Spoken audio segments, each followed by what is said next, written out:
Hello everyone, welcome back to EduLife One Step Ahead. Fakirmohan university Balasore Odisha advertisement notification release করা হয়েছে for PhD program, যার information বুলেটিনটি এখানে upload করা হয়েছে 2024-25 সেশনের জন্য। এখানে প্রথমেই কিছু ইম্পর্টেন্ট ডেটস মেনশন করে দেওয়া হয়েছে। Commitment of online registration and submission of application form through FMU link শুরু হচ্ছে 20 মার্চ 2025 থেকে, যার লিঙ্কগুলো হচ্ছে fmuniversityadm.samarth.edu.in অথবা https://fmuniversity.nic.in, এই দুটো জায়গা থেকে এটি অ্যাভেলেবেল রয়েছে। লাস্ট ডেট অনলাইন রেজিস্ট্রেশনের হচ্ছে 27 March 2025। Last date of submission of hard copy of the application along with other documents to the office of the respective PG departments 29th March 2025 by 5 p.m. Publication of list of eligible or ineligible applicants by the respective department in the university website 5th April 2025. Downloading of admit card for attending viva or interview 7th April 2025 by 5 p.m. Date of viva or interview 10th April থেকে 11th April. Publication of result by respective department 16th April 2025. Date of admission and payment of fees 17th April to 21st April 2025. Date of commitment of classes 22nd April 2025. এখানে all candidates must read the ইনস্ট্রাকশনটি ভালো করে পড়তে বলা হয়েছে। Eligible candidates who wish to take admission into PhD program in FM University can apply for অনলাইনে তারা apply করতে পারেন যারা ইচ্ছুক রয়েছেন। Online application form both categories JRF for net qualified and candidates who have qualified net under PhD only are required to apply through the online application form. The application form in any other mode will not be accepted. The hard copies of the online application form should reach the respective PG department of the university. Download the information bulletin and ensure your eligibility before the payment of the fee. Non-refundable যে ফিসটি, no request for refund of fee once remitted by the candidate will be entertained by the university in any circumstances. The admit card shall be generated only after verification of the payment for each candidate by the university authority. আপনাদের payment verification হওয়ার পর admit card generate করা হবে। The admit card শাল B download, একটা website থেকে admit card download করে নিতে পারবেন ইন্ডিভিজুয়াল লগ ইন করে নিয়ে। Follow the instruction or steps for filling online application form. Download and save the confirmation page of the online application form for future reference. If it is not possible to alter or modify the information entered by candidates during registration under any circumstances, candidates are advised to stay concerned with the official website of the university website. No TADS shall be provided.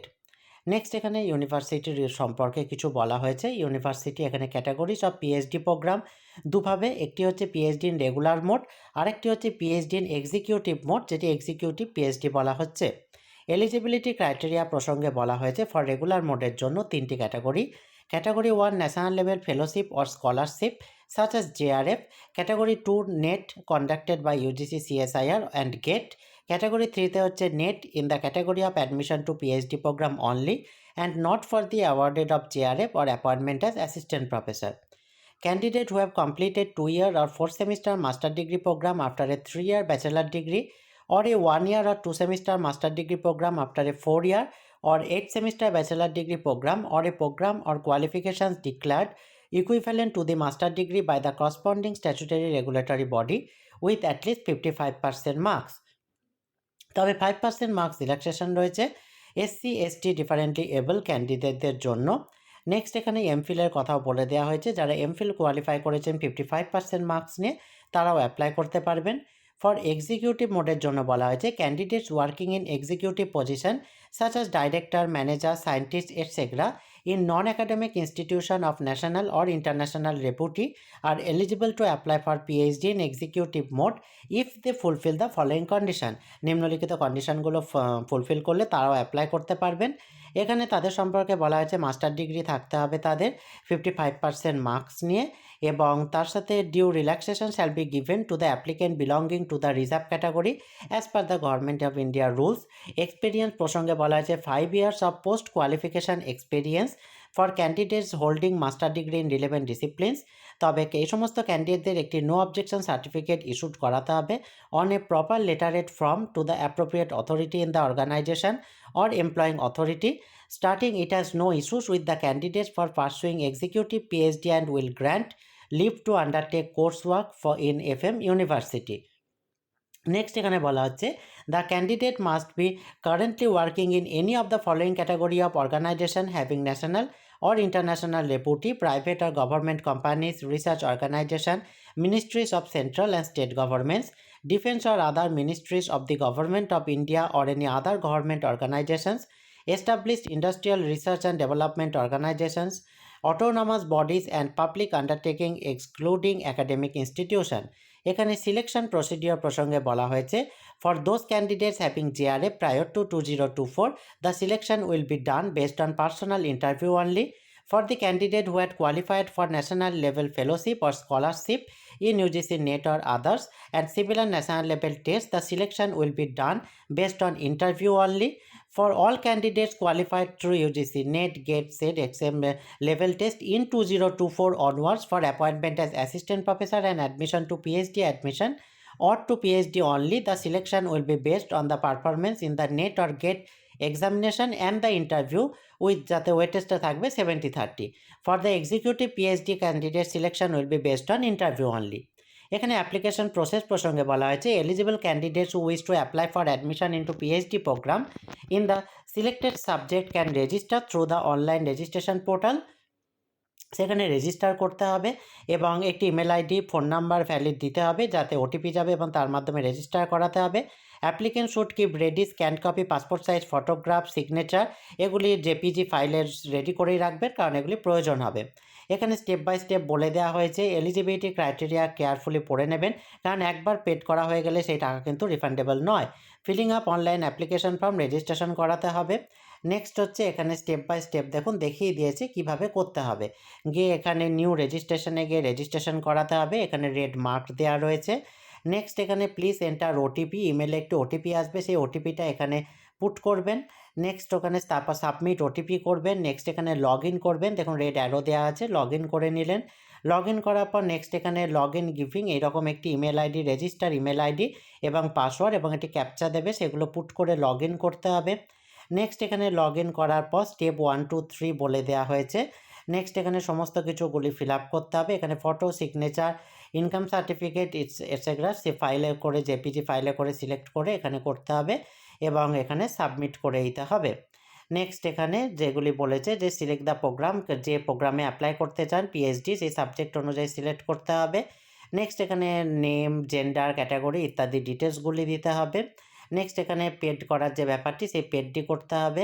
Next এখানে ডিটেলসগুলি দিয়ে দিতে হবে এবং এখানে দেখুন আর যেটা বলা হয়েছে সাবমিশন অফ হার্ড কপি, সমস্ত হার্ড কপিগুলি জমা করতে হবে এবং রেসপেক্টিভ ডিপার্টমেন্টে, এবং তাতে যেগুলি জমা করতে হবে সেগুলি হচ্ছে evidence for payment of application fees, self attested photocopies of marksheet and certificates of all examination passed beginning with matriculation of HSC, proof of qualifying UGC, NET, SET, GATE, etc., no objection certificate from the employer in case of employed, self-attested copies of caste certificate or disability certificate if any other relevant documents. Next এখানে যেটি reservation পলিসির কথা এখানে বলে দেওয়া হয়েছে যে reservation পলিসির ব্যাপারগুলো রয়েছে। নেক্সট এখানে যে বিষয়টি রয়েছে যে পিএইচডি কোর্স ওয়ার্ক সেন্টার, এখানে বলা হচ্ছে following are the recognized course work centres for the Fakirmohan university Balasore. এখানে অ্যাপ্লায়েড মাইক্রোবায়োলজি যে সাবজেক্ট রয়েছে সেগুলি দেওয়া রয়েছে এখানে applied microbiology, biotechnology, botany, business management, chemistry, commerce, computer science, economics, education, English, environmental science, geography, geology, history, law, library and information science, mathematics, Odia, physics, political science, psychology, social work, Urdu, zoology. Minimum attendance in course work প্রসঙ্গে বলা আছে 75% minimum attendance থাকতে হবে। এখানে staff seat offer tentative for PhD programme, কতগুলি seat রয়েছে কোন সাবজেক্টে বা ভ্যাকেন্সি তার একটি টেন্টেটিভ নাম্বার দিয়ে দেওয়া হয়েছে। Applied microbiology 2, biotechnology 1, botany 4, business management 5, chemistry 10, commerce 3, computer science 5, economics 4, education 6, English 1, Environmental Science 2, Geography 4, Geology 1, History 3, Law 2, Library and Information Science 4, Mathematics 5, Oriya 8, Physics 2, Political Science 5, Psychology 2, Social Work 4, Urdu 2, Zoology 2. Total number of vacancies হচ্ছে 87. Next এখানে ফিজের কথা বলা হয়েছে। একটি ফিজ সম্বন্ধে আপনাদের আন্দাজ হয়ে যাবে। অ্যাপ্লিকেশান ফিজ হচ্ছে আনরিজার্ভ ক্যান্ডিডেটদের জন্য, পিএইচডির জন্য যেখানে হচ্ছে 1500, আর এসসি এসটি পিডাব্লিউডি এবং উইমেন ক্যান্ডিডেটদের জন্য 750, তবে এক্সিকিউটিভ পিএইচডি বোথ হচ্ছে 1500। অ্যানুয়াল প্রোগ্রাম ফিজ হচ্ছে এখানে ফার্স্ট ইয়ার দিয়ে দেওয়া হয়েছে, একইভাবে second, third, fourth, fifth, six, 7, 8 ইয়ার দেওয়া হয়েছে। লাইব্রেরি কশন, রেজিস্ট্রেশন ফিজ, রেজিস্ট্রেশন ফিজ, প্রসেসিং ফি, তারপরে হচ্ছে টাইটেল মডিফিকেশান ফি, তার valuation of PhD thesis etcetera সমস্ত দিয়ে টোটাল এখানে একটা হিসাব দিয়ে দেওয়া হয়েছে কত খরচা হতে পারে। এখানে একটি টেকনিক্যাল সাপোর্ট সংক্রান্ত মেল এবং কন্ট্যাক্ট নাম্বার দেওয়া হয়েছে। যদি কোনো টেকনিক্যাল প্রবলেম আসে ফর্ম ফিল আপ করতে গিয়ে, তাহলে আপনারা ইমেল করতে পারেন dycoe_fmu@rediffmail.com, অথবা এখানে কন্ট্যাক্ট করতে পারেন আপনারা muadhi@ucobank.co.in। এটা হচ্ছে পেমেন্ট করতে গিয়ে যদি কোনো কোয়ারিজ থাকে বা কোনো প্রবলেমের মুখোমুখি হন, তাহলে এখানে মেল করতে পারেন বা কন্ট্যাক্ট করতে পারেন 180010300123। এই হচ্ছে সম্পূর্ণ অ্যাডভার্টাইজমেন্ট ডিটেলসটি। এই রিলেটেড যদি আর কোনো জিজ্ঞাসা আপনাদের থাকে অবশ্যই কমেন্ট বক্সে জানাবেন। ভিডিওটি ভালো লাগলে কাইন্ডলি লাইক কমেন্ট করে চ্যানেলটি সাবস্ক্রাইব করে এই জাতীয় হায়ার এডুকেশন এবং জব রিলেটেড আরও ভিডিও পেতে সঙ্গে থাকবেন। Thank you.